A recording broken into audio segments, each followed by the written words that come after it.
É muito importante, sim, a gente ter consciência do nosso script. Isso nos ajuda enquanto pessoa, enquanto indivíduos, e pode ser uma boa e, na verdade, é uma ótima ferramenta de conhecimento para a gente poder ajudar o outro, principalmente a gente enquanto pai e professor, porque somos cuidadores. Nós pais somos cuidadores e professores também são cuidadores.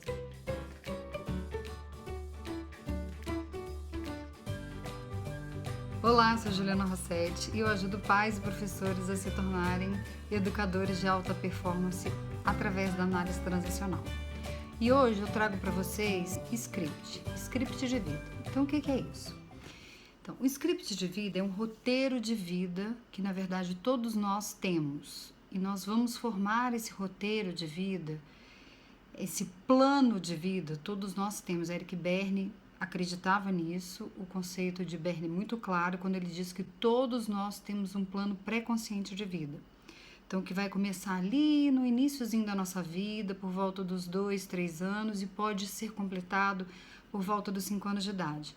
Então, é um plano de vida desenvolvido ali na primeira infância, né, com influências dos nossos pais, reforçado pelos nossos pais e também pelas nossas influências externas. Esse plano pré-consciente que ao longo do tempo ele pode se tornar consciente através de meios adequados. A terapia é um meio muito propício para ajudar o paciente a trazer para a consciência o roteiro de vida dele. Ele vai nos mostrar que ali, bem pequenininho, a gente já tomou decisões importantes que a gente leva para o resto da nossa vida. Então, por volta dos 2, 3 anos de idade, quando a criança já tem capacidade de correr, de andar sozinha, ela vai começar a se aventurar. Então, ela vai começar a explorar o ambiente. Eles são pequenos exploradores. Quem tem criança pequena sabe disso. Então, eles gostam de olhar tudo, gostam de subir em tudo, gostam de mexer onde deve, onde não deve, até porque eles nem sabem o que deve e não deve, né? Somos nós pais que precisamos orientá-los. Então, eles são os pequenos exploradores, e é isso mesmo, eles precisam conhecer um ambiente. Então, eles vão explorar esse meio que eles vivem. Então, quando a criança tem já essa autonomia, essa capacidade física, ela vai ali explorar um ambiente e precisa, como ela tem uma capacidade física limitada, né? Ela ainda não tem pensamento abstrato, ela tem poucas coisas, pela pouca vivência que ela tem, ela vai precisar dos pais ou dos cuidadores para que esses cuidadores, esses pais, então nós, que a gente cuide para que nada aconteça com eles. Então, eles não têm noção de que se eles chegarem perto do fogo, eles podem se queimar. Então, a gente precisa falar, não chega perto do fogo, o fogo queima. Então, ensinar que o fogo queima, que é perigoso, ficar perto do fogão, ficar perto de fogueira, né, de coisas que podem pegar fogo. Então, eles também não têm noção de que eles podem ter algum acidente, se afogar. Então, se tiver uma piscina, se eles chegarem perto e eles caírem, eles podem se afogar, porque eles não sabem nadar. Então, essa noção, quem vai ensinar somos nós. Então, por isso que é reforçado pelos pais, ou a influência, de novo, dos pais, muito importante na vida dos filhos, né? Desde lá pequenininho. Então, o que é formado esse roteiro de vida, esse script de vida, né? Que é tão feito ali, bem quando a gente é bem pequeno, né? Decidido ali na primeira infância, e é uma decisão tão importante que vai dizer aí, vai desenvolver e vai, na verdade, vai abrir o caminho da nossa vida, vai nos dizer que caminho que a gente vai pegar. Pelas essas mensagens que vão sendo reforçadas pelos pais, né? E por situações que a gente também não tem controle, reforçado por outras pessoas. Mas principalmente os pais ou figuras parentais, que podem ser avós, os babás, os professores, que significam também essas figuras parentais.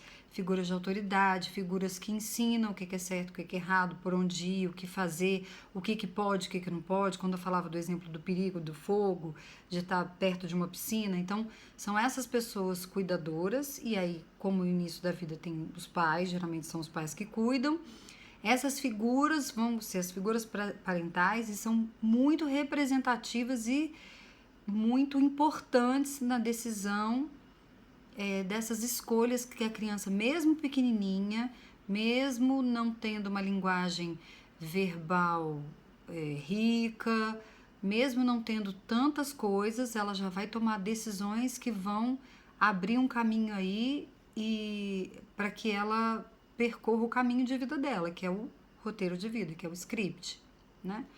Então, e o que é feito esse script? Antes que eu entre nisso, é muito importante a gente entender que esse script ele tem uma semelhança mesmo com o script teatral.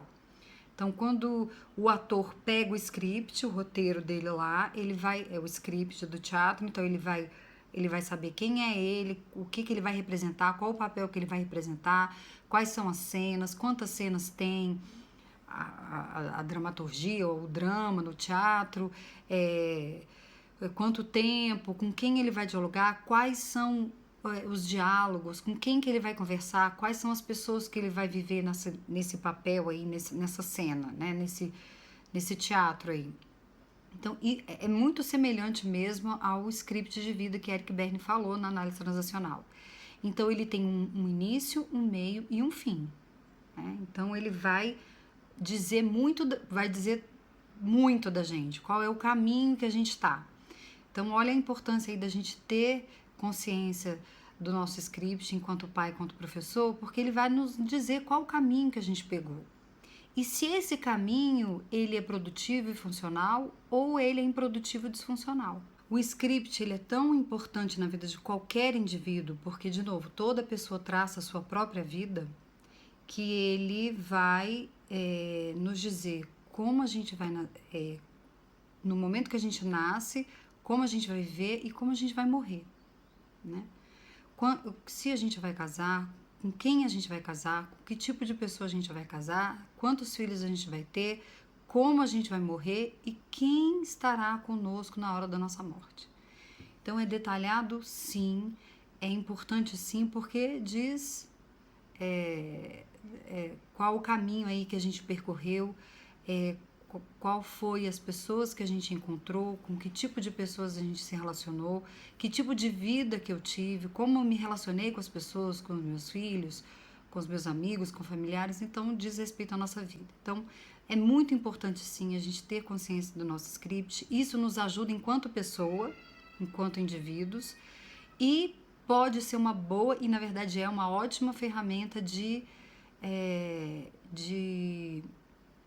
conhecimento para a gente poder ajudar o outro, principalmente a gente enquanto pai e professor, porque somos cuidadores. Nós pais somos cuidadores e professores também são cuidadores. Então, tudo vai partir da gente, né? Então, tudo começa da gente. Então, se a gente tem um autoconhecimento mesmo, se a gente sabe da gente, se a gente sabe o que a gente percorreu, a história que a gente viveu, e a gente tem disponibilidade para poder enxergar isso com detalhes, aprofundar nesse conhecimento que o script traz, esse aprofundamento, né, essa ferramenta muito potente para a gente entender por que a gente se relaciona com certos tipos de pessoas, por que a gente está num relacionamento amoroso que não dá certo, por que a gente insiste em continuar com algumas relações que não vão para frente, tanto no âmbito amoroso como no âmbito social, no âmbito de trabalho, familiar, enfim, nas relações humanas de uma forma geral. Então, isso ajuda a gente a encontrar as respostas, porque a gente vai começar a entender da onde veio as nossas escolhas, porque elas não são livres de uma forma, elas vieram de alguém. Elas vieram por uma influência, quase todas, ou as mais importantes, vamos dizer assim, que estão estabelecidas, estão escritas aí no nosso script. E aí essas influências, como eu falava antes, vêm muito, muito, com uma importância muito grande dos pais e das pessoas que ficaram com a gente ali na nossa primeira infância. Então, os babás, quem teve babá, cuidadores, professores, tios, avós, que ficaram muito próximos da gente ali nos nossos primeiros anos de vida. Então, vamos entender um pouquinho mais o que é esse roteiro que compõe esse roteiro? Então, nesse roteiro, é como se tivesse escrito nesse roteiro, nesse papel, que na verdade não é um papel, mas enfim, para a gente poder fazer uma comparação, aí, uma analogia, as mensagens que a gente gravou.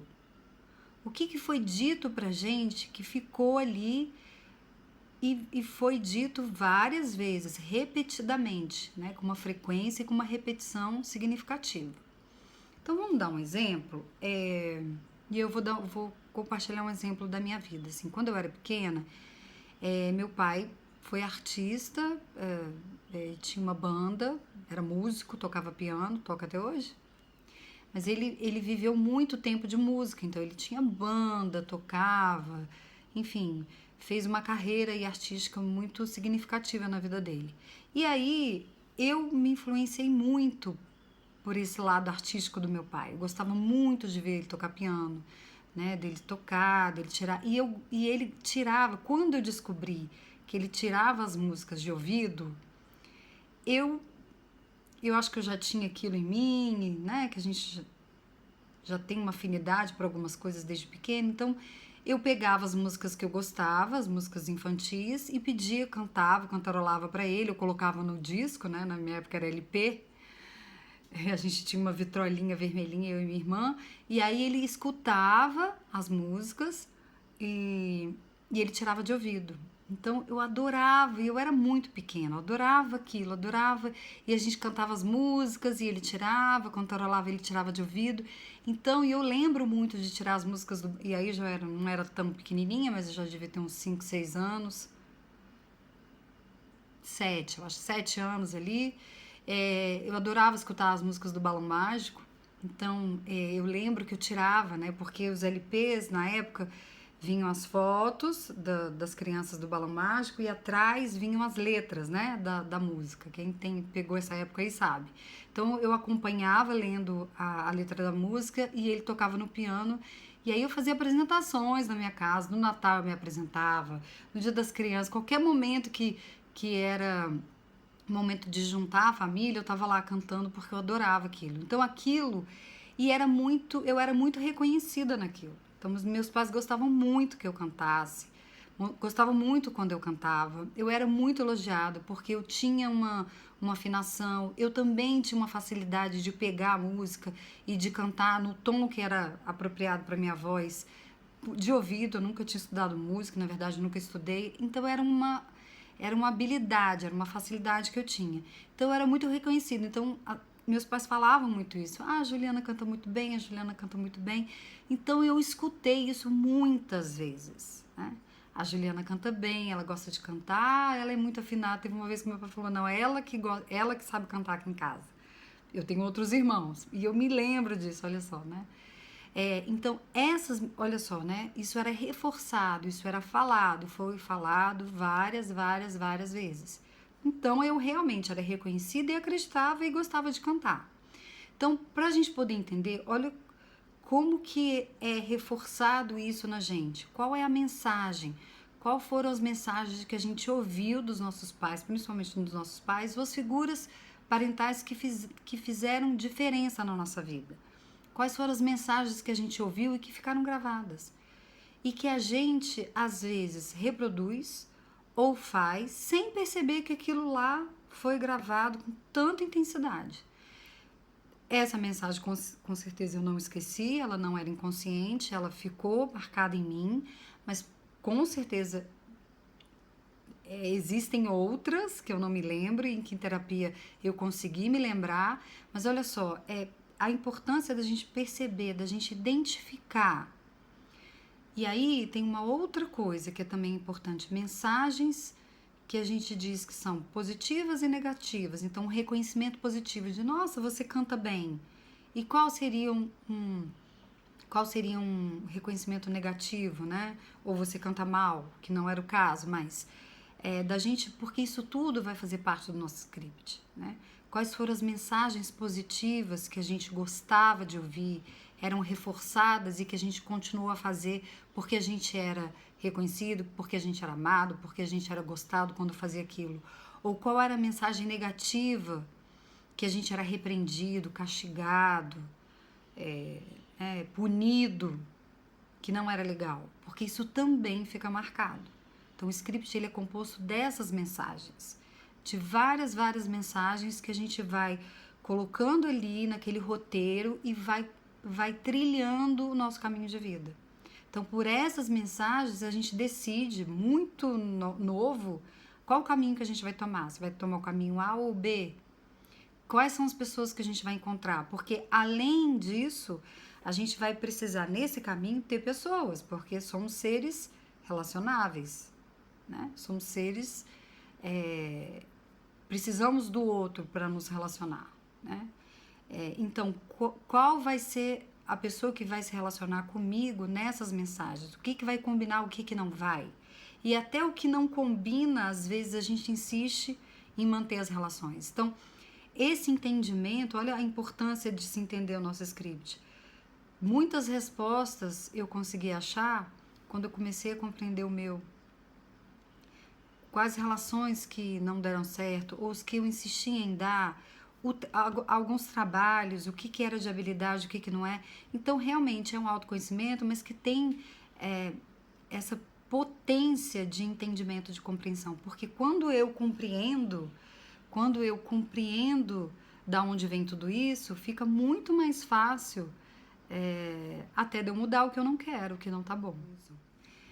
Então, é muito importante que a gente se dê conta disso até quando a gente escolhe ser pai, ser mãe, e quando a gente escolhe também ser professor, porque a gente realiza um papel de cuidador, a gente passa a cuidar do outro, né? Então, quando eu tenho uma compreensão mais profunda de mim, quando eu sei das minhas fragilidades, dos meus defeitos, das minhas qualidades, das minhas habilidades, quando eu me disponibilizo internamente para descobrir isso, eu tenho uma grande chance de também fazer isso com o outro.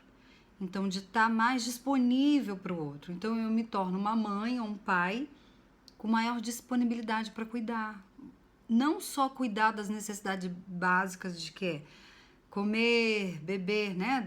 Da comida, da bebida, da casa, necessidades básicas de sobrevivência de qualquer ser humano. Além disso, o que a educação além disso, né?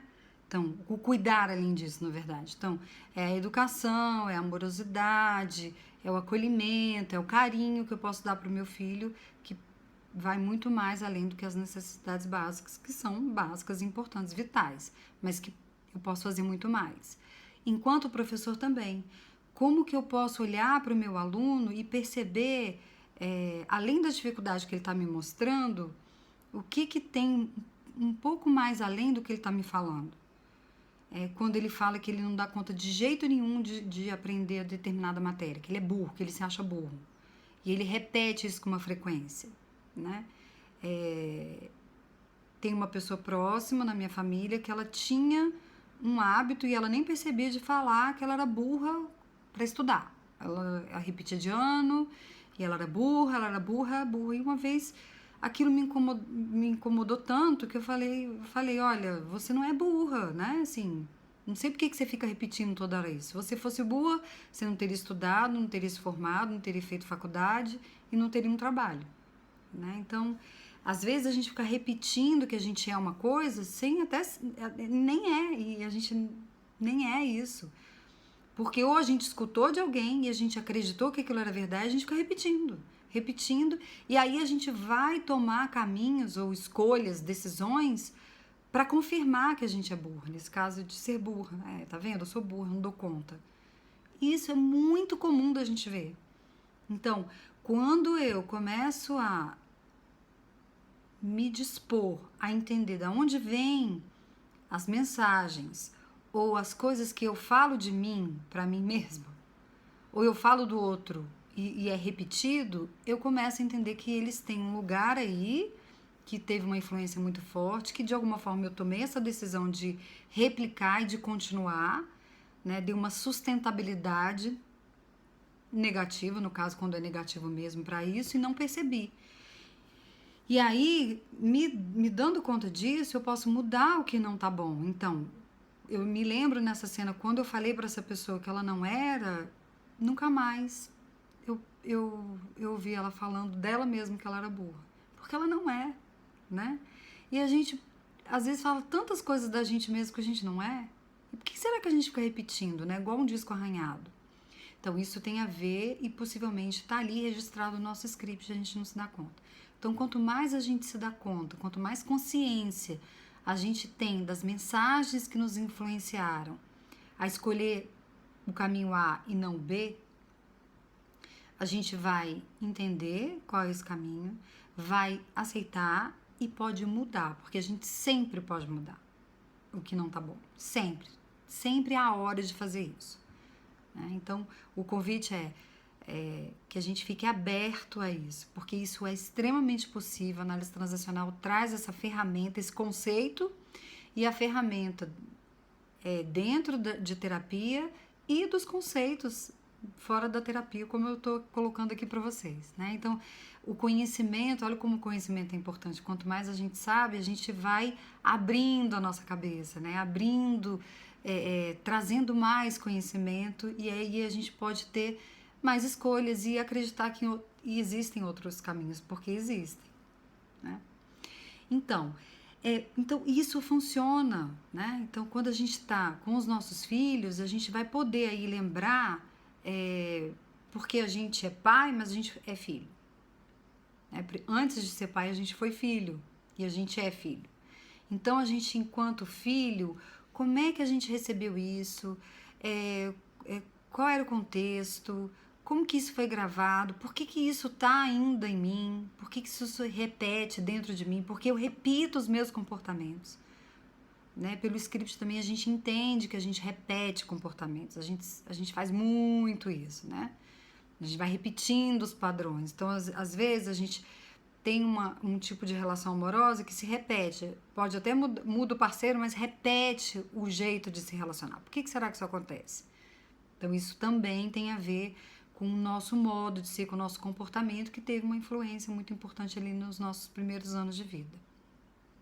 Então, trazendo para o âmbito escolar, se eu compreendo o meu aluno, além do que ele está me falando, um pouco além de que eu não dou conta de aprender matemática, não dou conta de aprender física, não dou conta disso, ou eu sou burro, olha uma mensagem aí. Da onde vem isso? Por que ele é burro? Por que ele se sente burro? Quem falou para ele que ele é burro? Né? Então, a gente pode ir um pouquinho além. E aí, convidando esse aluno a perceber isso, pode ser que ele vire a chave. Poxa, é mesmo, eu ficava falando que eu era burro e eu nem sou. Né? E se dá conta de que da onde vem isso? Né?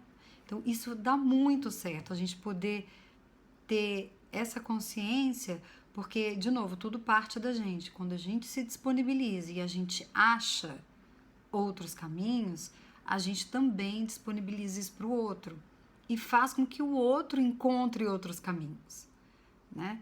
Porque não é porque eu vivi influências significativas que eu não consigo desconstruí-las agora. E aí, claro que eu estou falando de influências negativas, ou vamos a outro termo, influências disfuncionais, improdutivas, que não são legais, que não me levaram a escolhas legais, saudáveis, que não me fizeram feliz. Né? Essas escolhas que foram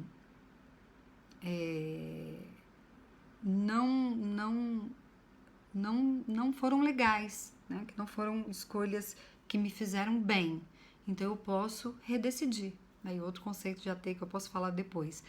Mas eu posso sempre tomar outras decisões, eu posso sempre redecidir quando eu percebo e sinto que aquilo não tá bom para mim. Né? Então a gente, enquanto pai, enquanto professor, a gente pode usar isso a favor da gente e do outro, então dos nossos filhos, principalmente, porque a gente está ali no início da vida, a gente deu a vida e a gente está ali durante toda a vida ensinando e influenciando. E se a gente pode fazer diferente, se a gente pode influenciar muito mais de uma maneira produtiva, por que não? Né? E enquanto professor poder influenciar o aluno a parar de falar que ele é isso ou que ele é aquilo de uma maneira ruim, pejorativa, negativa, e convidá-lo a pensar que ele pode ser, sim, estudioso, que ele não é burro, que ele é inteligente, que ele pode aprender e que ele precisa sentar e estudar, até para poder falar isso, né? Porque às vezes é muito fácil, entre aspas, se intitular como burro, porque eu sou burro, não preciso estudar, né? Não dou conta mesmo, não aprendo nada. Não, o professor não tem que aceitar isso tão fácil. Isso é uma justificativa para não fazer. Ao invés de falar desse jeito, fala, olha, será, né, que então você é burro para isso e para aquilo você não é? Então, convidar sempre o aluno a poder pensar. Porque, assim, não é legal a gente se achar burro, em nenhum momento. Por mais que isso, às vezes, ajude a gente a se safar. Mas, de alguma forma, não é. E aí, por trás dessa mensagem, tem uma carga de dor muito grande. Porque se a gente cresceu escutando que a gente era burro, por trás disso tem uma tristeza muito grande, porque a gente foi reconhecido negativamente, a gente foi reconhecido num lugar que não é legal. Porque o reconhecimento, por incrível que pareça, ele também tem esse lugar negativo. E aí eu falava das carícias no outro vídeo, então eu tenho reconhecimento através de uma carícia negativa, que é bater, é uma carícia negativa, porque a carícia é uma unidade de reconhecimento. Então, se eu bato numa criança, se eu bato num filho, eu reconheço ele, porque ele está ali, mas é um jeito negativo, é um jeito disfuncional de reconhecer. Quando tem alguma agressão verbal, também é um jeito negativo de reconhecer, uma carícia negativa de reconhecer. Então, se eu posso reconhecer através de uma carícia positiva, é de você é inteligente, você é capaz, você dá conta, não castigar, mas conversar sobre alguma atitude que ele fez de errado, é um reconhecimento positivo, uma carícia positiva. Então, a gente sempre pode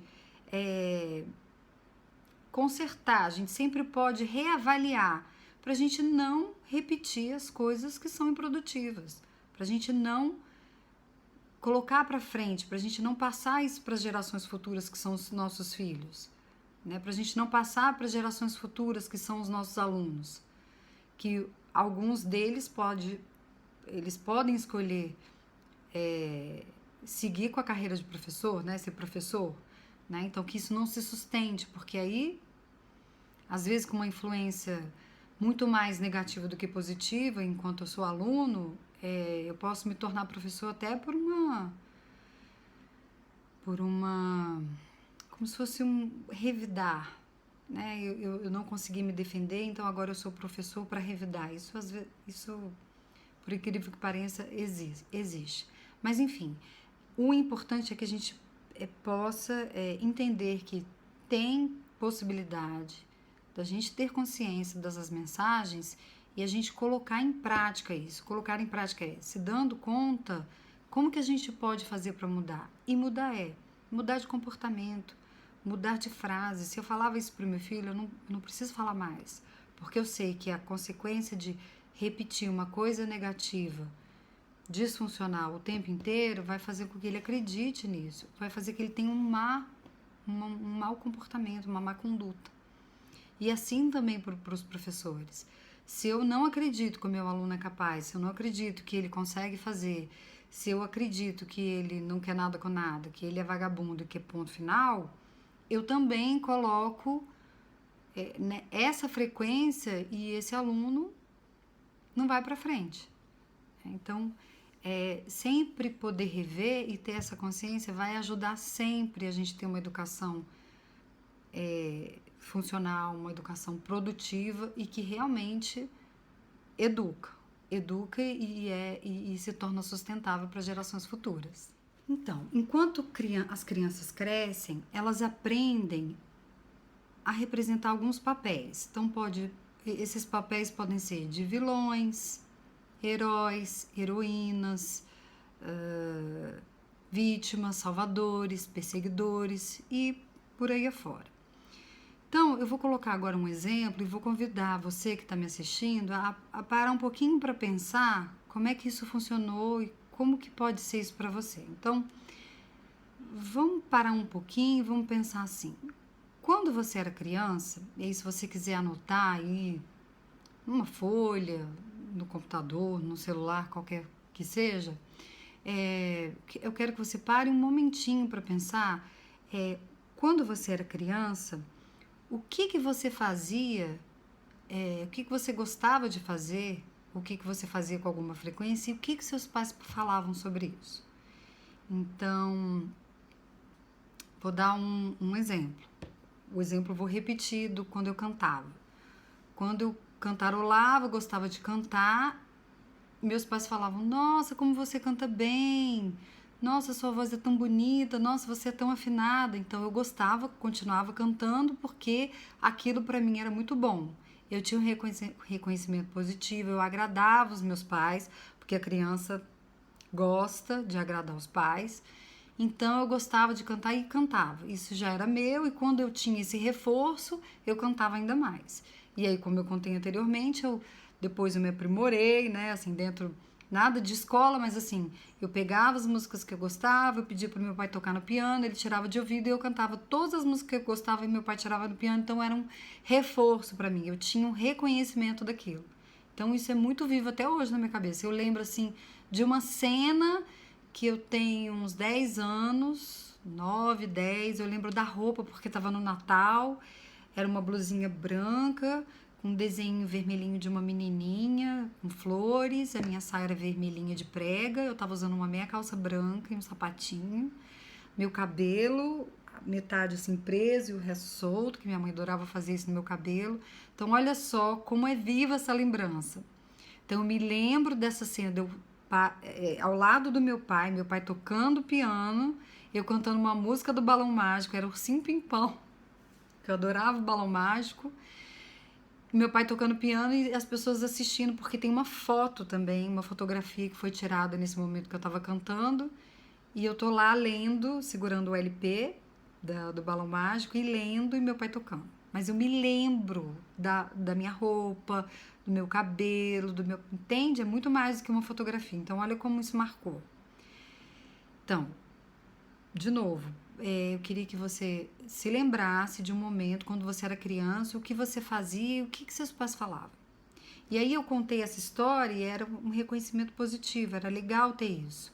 Mas lembrar também de momentos que o reconhecimento não era legal, não era reconhecimento, vamos dizer, é porque quando a gente é muito criança, a gente não sabe se isso é positivo e negativo, a gente só tem o feedback dos pais e ponto final. Então tem outros momentos assim que eu me lembro de minha mãe ficar brava comigo e aí eu contrariava alguma coisa que ela não gostava e ela falava: ai, você parece seu pai. Né? Então assim, eu não entendia se aquilo era bom ou ruim.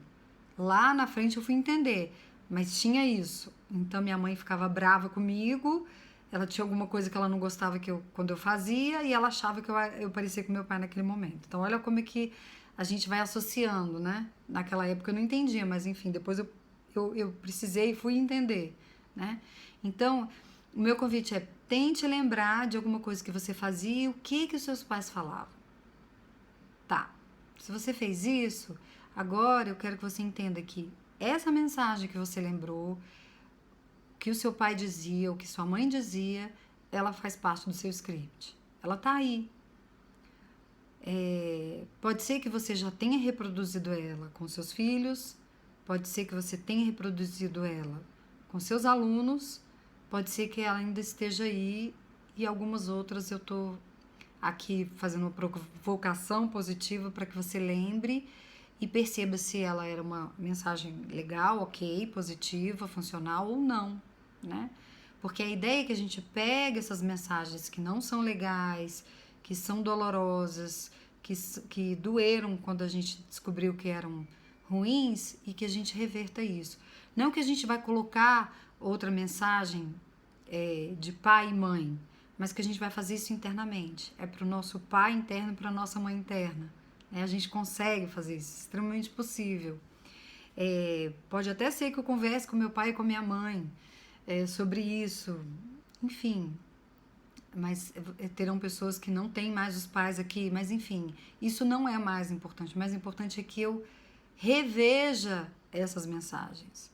Reveja o que era dito e, de novo, repetidamente, né? Com uma frequência aí. Eu fazia isso, meu pai e minha mãe falavam aquilo. E aí eu fazia de novo, falava de novo. Então tem que ter uma repetição, é uma continuação, né? Não é uma coisa avulsa. Porque é pela repetição que a gente vai vendo, que a gente vai criando as nossas crenças, tendo essas mensagens mais fixadas no nosso script, e a gente junta, faz esse roteiro e desenvolve aí o caminho da vida. Então, esse é o convite que eu faço para vocês. Se vocês quiserem comentar sobre essa atividade aqui que eu quis trazer mesmo para vocês, de reflexão, eu acredito muito que quando a gente pode parar, ter alguns minutinhos para a gente refletir, a gente abre uma porta importante, que é a da nossa consciência. E por mais que às vezes isso possa trazer alguma dor, eu posso transformá-la em amor, posso transformá-la em sentimentos bons, porque afinal de contas, os nossos pais são seres humanos, erraram como a gente erra, ninguém é perfeito, ninguém faz tudo perfeito, a gente também erra, mas que a gente, se eles não conseguiram consertar de alguma forma ou falar de outro jeito, é aquilo que eles conseguiram fazer, e que a gente aceite isso e que a gente faça diferente, porque agora é a gente, né? A nossa vida pertence a nós, não pertence aos nossos pais. Quando a gente se torna adulto, a gente manda na nossa vida. Então, não adianta a gente ficar culpando pai, mãe. Não, isso não tem sentido, isso não leva a resultado nenhum. Isso muitas vezes faz só eu continuar numa dor, aumentar a minha dor e transformá-la numa doença. A depressão pode ser muito também por isso. Eu carregar um peso que com o tempo que se passou só aumentou e não regrediu ou não acabou. E aí eu não me dou conta e eu tô, né, imersa ou submersa em tanta dor que eu não percebo que eu posso fazer diferente, que eu posso tomar decisões, que eu posso redecidir. Por mais danosas que foram essas mensagens, eu posso trazer, eu posso ver e posso fazer diferente. E as mensagens vão partir de mim agora, que agora eu tenho autonomia, porque eu sou adulta e tomo conta da minha própria vida. Então isso é extremamente importante, é sim eficaz, dá certo, a gente pode fazer isso. E é o meu convite que eu coloco aqui para vocês, para que a gente seja sempre pais amorosos, cuidadores, produtivos, funcionais, e também professores amorosos, cuidadosos, funcionais, produtivos. E aí assim a gente consegue oferecer uma educação amorosa, acolhedora, que se preocupa com o próximo, com o outro. Então isso tem uma sustentabilidade, ok? Então é isso, eu agradeço e até a próxima.